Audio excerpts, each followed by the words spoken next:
मुझे बताइए कि अब एक सिक्योरिटी एनालिस्ट होने के नाते जब इस जंग के बाद की तस्वीर जबकि धूल उड़ रही है इस मैदान में, जब आप देखते हैं तो मुझे ये बताइए आप क्या खोया क्या पाया?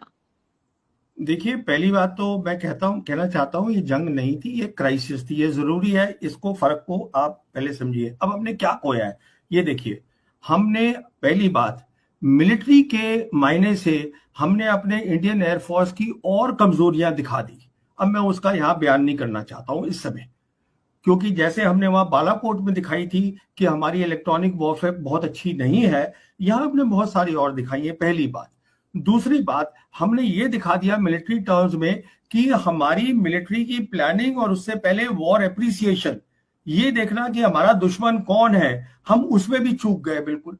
इसका मतलब हमारी जो पूरी सिक्योरिटी एस्टैब्लिशमेंट है उसमें चूक गई। तीसरी बात, अभी इंटरनेशनल कम्युनिटी ने देखा कि साहब वो कह रहे हैं 5 प्लेन उन्होंने गिरा दिए, ये कुछ बोल ही नहीं रहे हैं। अब आप मुझे बताइए, क्या अमेरिका नहीं सोचेगा? पहली तीसरी बात कि मैं अगर इसको बना रहा हूं, अमेरिका बना रहा है इंडिया को as a military bulwark against China, तो वो सोचेंगे कि क्या इनको बनाना चाहिए। एक बात। नेक्स्ट बात, अगली बात सुनिए।